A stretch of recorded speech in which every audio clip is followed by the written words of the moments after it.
안녕하십니까. 이어서 경남 뉴스입니다. 나라 돈을 자기 돈인 양 쓰던 사람들이 적발됐습니다. 정부와 자치단체가 지원하는 각종 보조금을 허위로 받아낸 11명이 경찰에 검거됐습니다. 박상현 기자입니다.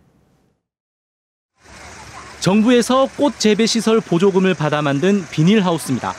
하지만 실제로는 딸기 모종을 키우고 있습니다. 보조금을 받은 영농법인 사무실은 농막 수준입니다.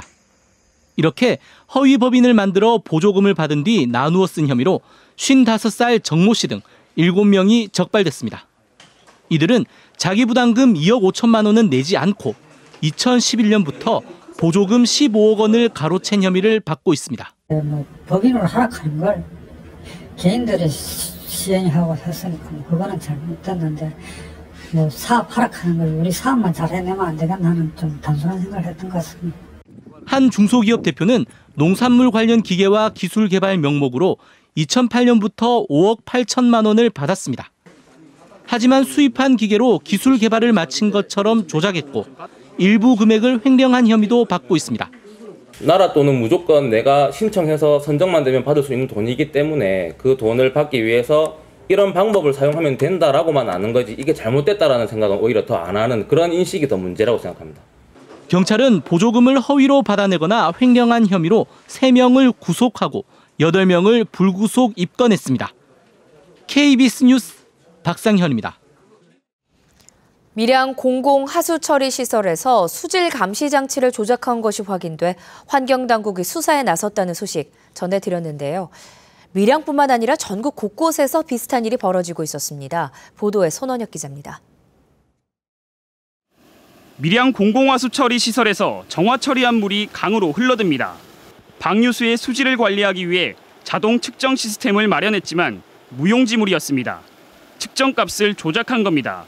하수처리 시설 위탁업체는 담당 직원에게 책임을 돌립니다. 보고받은 건도 있고 안 받은 건도 있고 대부분 그게 직원들이 인사상 불이익을 받을까 봐 그걸 지시하는 그런 거죠. TMS 수질 자동 측정기기 조작은 이번뿐만이 아닙니다. 지난 2013년 환경부의 첫 특별 단속 당시 의령에서 조작이 적발됐습니다. 공공기관도 예외는 아닙니다. 한국수자원공사는 식수원인 용담댐에 수질 측정기기를 조작해 물을 방류한 사실이 적발됐습니다. 부산환경공단도 이달 초 성과급을 노리고 조직적으로 조작한 사실이 적발됐습니다. 수질 측정 장치실은 출입을 통제하기 위해 센서까지 달아 엄격히 통제하고 있었지만 아무런 소용이 없었습니다. 이런 데다 관리 감독 권한이 없는 환경관리공단에서 지도해 왔습니다. 관제센터에서 유역환경청으로 업무 이관이 돼서 상대적 악도 검사를 철저히 하면서 TMS 측정기기의 조작 여부도 확실하게 점검을. 식수원에 흘러드는 방류수의 수질을 원격 감시하기 위해 지난 2008년 도입된 TMS. 환경부는 도입 7년 만에 감독 시스템 보완과 처벌 강화 등 대책 마련에 나섰습니다. KBS 뉴스 손원혁입니다. 어제 저녁 8시쯤 창원시 의창구의 한 시내 도로에서 대형 트레일러에 실린 철제 화물에 택시가 부딪히면서 뒷좌석에 있던 승객 23살 하모 씨가 숨졌습니다. 경찰은 트레일러에 적재된 철제 화물에 택시가 추돌한 것으로 보고 트레일러 운전자 40살 황모 씨와 택시 운전자 66살 박모 씨를 상대로 정확한 사고 원인을 조사하고 있습니다. 진해경찰서는 주식에 투자하면 높은 수익금을 주겠다고 속여 수백억 원을 끌어모은 혐의로 48살 윤모 씨를 구속했습니다. 윤 씨는 지난 2013년부터 2년 반 동안 단기간에 주식을 사고 파는 것에 투자하면 일주일에 5에서 10% 수익금을 주겠다고 속이는 수법으로 69명으로부터 210억 원을 받아 사기를 친 혐의를 받고 있습니다. 산업은행이 중국에서 STX 대련에 대출을 해주며 업무 처리를 소홀히 해 손실을 보게 됐다는 주장이 제기됐습니다. 국회 지식경제위원회 새정치민주연합 김영환 의원은 산업은행이 STX 대련에 1,200억 원을 대출하며 담보 설정 뒤 등록 절차를 확인하지 않아 미상환금 450억 원에 대한 담보권 행사가 어렵게 됐다고 밝혔습니다. 김 의원은 STX 대련이 중국 당국에 담보 등록을 해야 하지만 누락했고 산업은행이 이를 확인하지 않아 중국 법원 파산관리인이 담보권을 인정하지 않고 있다고 밝혔습니다. 함안 한 마을의 식수로 쓰던 지하수에서 발암물질인 비소가 검출됐다는 소식 전해드렸는데요. 일부 주민들에게선 일반인보다 높은 수준의 비소가 검출됐습니다. 김준원 기자입니다. 함안의 한 마을이 식수로 쓰는 지하수 시설입니다. 지난 5월 이곳에서는 발암물질인 비소가 수질 기준보다 10배 넘게 검출되는 등 지하수 5곳에서 비소가 나왔습니다. 주민 200여 명이 지난해 검사 이후 최장 1년 동안 비소에 노출됐습니다. 건강검진 결과 주민 2명에게서 국제 기준치를 초과한 비소가 나왔습니다. 나머지 주민들은 국제 기준치를 넘지는 않았지만 인체에 치명적인 무기비소 검출량이 주변 지역 주민과 비교해 어른은 2배, 어린이는 3배가 넘었습니다. 좋은 공기, 좋은 물, 자연과 함께 뛰어놀고 그런 마음에 애들을 시골에서 키우고 있는데 부모로서 자식한테 미안한 마음도 들고. 조사단은 마을 주변 지하 암석에 있던 비소가 지하수에 녹아든 것으로 보고 있습니다. 암석 속에 있던 비소 화합물들이 물에 용해되어서 지하수로 유치게 되게 됩니다. 일단은 그 주변에는 어느 곳에 파도 아마 비소가 나올 확률이 높습니다. 조사단은 주변 토양의 오염 정도와 농산물의 비소 검출 여부 등에 대한 최종 결과를 오는 12월 발표합니다. KBS 뉴스 김준원입니다.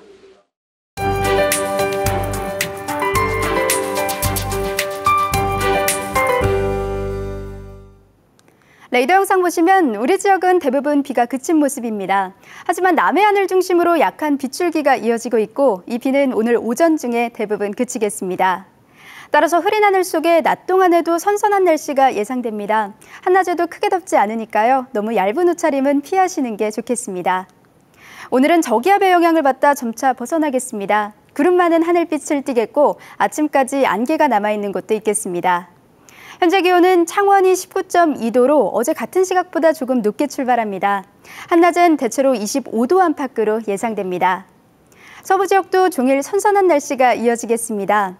하동이 26도, 진주가 25도로 어제보다 2, 3도가량 높겠습니다.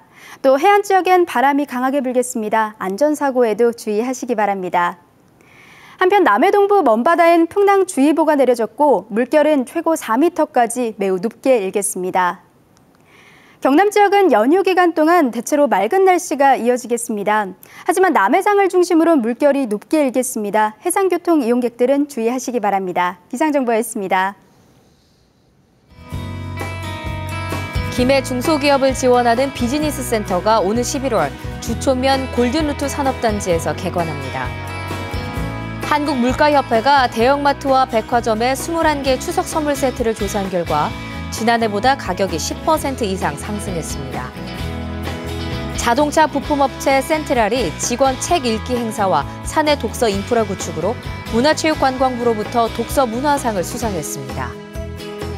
창원상이 조사 결과 창원 지역 외국인 투자기업 23개사의 근무 인원이 최근 3년 사이 924명, 12.6% 증가했습니다. 경상남도 보건당국은 추석 연휴 4일 동안 종합병원 응급실과 응급의료센터 등 60곳은 정상 가동하고 병의원급과 보건소는 당직제로 운영한다고 밝혔습니다. 도내 약국 1,700곳도 당직제로 문을 엽니다. 당직 의료기관과 약국은 연휴 첫날 1,100곳, 마지막 날 1,500곳이며 중간 이틀은 260곳에서 500곳입니다. 당직 의료기관과 약국 확인은 전화 119와 129번입니다. 최근 10년간 경남 지역 땅값 상승률이 전국의 시도 가운데 두 번째로 높았고 기초자치단체를 통틀어 거제시가 가장 높은 것으로 나타났습니다. 새정치민주연합 정성호 의원이 국토교통부로부터 제출받은 지역별 공시지가 현황을 분석한 결과 경남은 최근 10년 새 땅값이 83.81% 올라 광역지자체 가운데 울산 다음으로 높았습니다. 또 기초지자체별로는 거제시가 10년 새 190% 상승해 상승률 전국 1위를 차지했습니다. 통영과 거제시 산하 공기업들이 임금 피크제 시행에 합의했습니다. 경남 거제해양관광개발공사는 지난 8월부터 계속된 노동조합과의 협의를 통해 내년부터 임금 피크제를 도입한다고 밝혔습니다. 통영시 산하 공기업인 통영관광개발공사 노사 역시 임금 피크제 시행에 합의했습니다. 명절 연휴 기간 해양 오염 사고에 대비해 해경이 방제정 긴급 출동 태세를 강화하기로 했습니다. 통영해양경비안전서는 해양환경관리공단과 방제업체 등과 함께 연휴 기간 비상연락체제를 재정비하고 오염사고 위험성이 높은 선박은 실시간 교통관제를 통해 방제정을 즉각 투입할 수 있도록 현장 배치하기로 했습니다. 지난 2012년부터 3년 동안 설날과 추석 등 명절 연휴 기간 해양 오염 사고 8건이 발생했습니다. KBS 뉴스를 마칩니다. 고맙습니다.